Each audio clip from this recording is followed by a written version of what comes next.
बिस्मिल्लाहिर्रहमानिर्रहीम। अस्सलाम वालेकुम। कैसे हैं आप सब? उम्मीद करती हूँ कि सब खैरियत से होंगे और अल्लाह से यही दुआ है कि सबको सेहत व तंदुरुस्ती के साथ ईमान भरी ज़िंदगी अता फ़रमाए। आमीन सुम्मा आमीन। आज की रेसिपी बहुत ही मज़ेदार एक खीर की रेसिपी है जो कि गाँव में ख़ास तौर पे बनाई जाती है, तो मैंने सोचा आपके साथ शेयर करूँ। यह है रो की खीर या शुगर कैन जूस पुडिंग भी इसे कह सकते हैं आप। रेसिपी शुरू करते हैं। बिस्मिल्लाहिर्रहमानिर्रहीम। यहाँ पर मैंने लिया है तकरीबन 10 kg के करीब शुगर कैन जूस, यानी कि जो ताज़ा रो होती है वो ली है, और इसको अब हम बॉयल करने के लिए चूल्हे पर रख दिया है। और ये जो मैं साफ़ कर रहे हैं ये है इसकी जो इसके ऊपर इम्प्योरिटीज़ आ जाती हैं, जिसे मैल भी कहा जाता है। ये उतारने का यही तरीका है कि इसके अंदर छाछ यानी कि लस्सी डाली जाती है। जब इसको गर्म किया जाता है तो जैसे जैसे ये हीट अप होती है तो इसका जितना भी इम्प्योरिटीज़ है, मैल कुचैल है, वो इस तरह से ऊपर एक झाग की सूरत में जमा होना शुरू हो जाती है, जिसे फिर किसी भी स्ट्रेनर की मदद से आप आहिस्ता आहिस्ता रिमूव करते जाते हैं।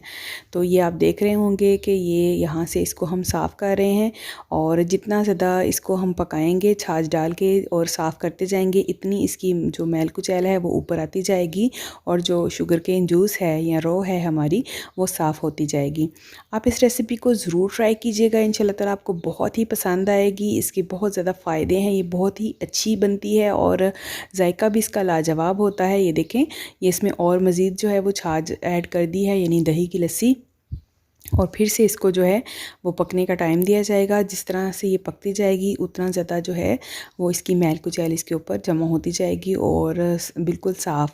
हाँ, ये मैं बताती चलूँ कि जब इसको बर्तन में ट्रांसफ़र किया है तब भी एक दफ़ा इसको स्टेन कर लिया है मलमल के कपड़े से, तो जितनी भी डस्ट वगैरह है वो नीचे रहने दी है। और ये वो मैल कुचैल है जो कि इसके जो ऊपर से जो इसके के कह लें कि जो इसके उतरते हैं ये उनके साथ, क्योंकि इसको ग्राइंड किया जाता है, तो ये वो मैल कुचैल है जो कि रिमूव हो रही है। ठीक है, इस तरह से सारी हम साफ़ करते जाएंगे। तो अगर आपको मेरी वीडियोस अच्छी लगती हैं तो प्लीज़ मेरे चैनल को सब्सक्राइब कर लें, साथ ही साथ बेल आइकन को प्रेस कर दें ताकि आने वाली हर नई वीडियो की नोटिफिकेशन आप तक सबसे पहले पहुंचे। और वीडियो को लाइक भी लाजमी कर दिया करें अगर आपको पसंद आती है वीडियो, तो इस तरह से हमारी हौसला अफजाई होती है। अब ये देखें कि कितने हद तक जो है इसकी जो झाग है वो वाइट होना शुरू हो गई है, यानी कि ये बहुत हद तक साफ़ हो चुका है। तो इसी तरह से बस जब तक झाग आ रही है इसको साथ साथ रिमूव करते जाएंगे, और फिर इसके बाद जो है इसका नेक्स्ट स्टेप होगा। उस नेक्स्ट स्टेप के लिए यहाँ पर चावल हमने भिगो कर रख लिए हैं। ठीक है, ये नए चावल हम इस्तेमाल कर रहे हैं जिनको अच्छे से धोकर तो भिगो कर रखा हुआ था। अब ये हम इसमें ऐड कर देंगे। इनको चावलों को जो है वो 2 से 3 घंटे पहले हमने अच्छे से साफ़ करके भिगो दिया था। और नए चावल डालते हैं इसमें इसलिए कि इसकी एक तो इसका जो जायका है वो बहुत ही ज़बरदस्त होता है, और दूसरा जो है क्योंकि पुराने चावल जैसे जैसे होते हैं उसमें एक ख़ास तरह की स्मेल आना शुरू हो जाती है, तो उसके लिए भी जो है इसमें नए चावल डाले जाते हैं।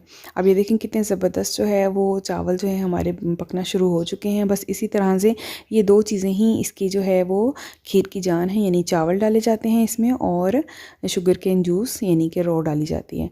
अब ये देखें ज़बरदस्त सा जो है वो चावल जो हैं वो पक चुके हैं, और अब जो है बस इसको हमने गाढ़ा करना है। इसी तरह से इसको चम्मच चलाते जाना है और पकाते जाना है, क्योंकि चम्मच ना चलाएं तो फिर ये नीचे लगना शुरू हो जाती है। तो बस चम्मच चलाते रहें। और ये देखें ज़बरदस्त किस्म की जो है हमारी रो की खीर रेडी हो गई है। कितने लोग जो हैं वो रो की खीर पसंद करते हैं मुझे कमेंट सेक्शन में ज़रूर बताइएगा, और कौन से लोग ऐसे हैं जिनके लिए ये वीडियो ये रेसिपी बिल्कुल न्यू थी वो भी मुझे लाजमी कमेंट करें। अब ये देखें माशाल्लाह से ये काफ़ी हद तक गाढ़ी हो चुकी है। बस 1 से 2 मिनट और हम इसको गाढ़ा करेंगे और पकाएंगे। अब ये देखें माशाल्लाह से बिल्कुल परफेक्ट इसकी कंसिस्टेंसी है। तो यहाँ पर मैंने इसमें शामिल कर दिए हैं कटी हुई नारियल, मेवा भी आप इसमें डाल सकते हैं, बादाम भी डाल सकते हैं, ये आपकी अपनी ऑप्शन है। इसके अलावा इसमें कुछ भी नहीं जाता। तो ये देखिए माशाल्लाह से अल्हम्दुलिल्लाह सुम्मा अल्हम्दुलिल्लाह कितनी ज़बरदस्त मज़ेदार रो की खीर रेडी हो गई है। आप इसको दूध के साथ खा सकते हैं, इसमें दही डाल के खाया जाता है सुबह नाश्ते में। जैसे मर्ज़ी आप इसको एज़ इट इज़ भी खा सकते हैं, आपकी अपनी मर्ज़ी है, जैसे मर्ज़ी इसको खाएं। बहुत ही मज़ेदार ज़बरदस्त ये खीर रेडी होती है, तासीर में ठंडी होती है, इसके बहुत सारे फ़ायदे होते हैं। इस रेसिपी को अगर आप ट्राई करें तो मुझे कमेंट्स में ज़रूर बताइएगा। बस इसी तरह से इसको डालेंगे और कंटेनर में रख देंगे। हाँ, एक और बात मैं बताना चाहूँगी, जितनी देर ये हवा में रहती है फिर उसके बाद इसका कलर जो है वो डार्क होना शुरू हो जाता है। तो इस चीज़ को भी जहन में रखना है कि जैसे इसको बना लें, इसको फिर कवर करके रखना लाजमी होता है। अब ये देखें, इसको डाल दिया है, जैसे ही ये ठंडी होगी इसको कवर करके तो फ्रिज में रख देंगे। अब आपकी अपनी मर्ज़ी है, आप इसको ठंडा खाएँ या इसको ऐसे गर्म भी खाया जा सकता है।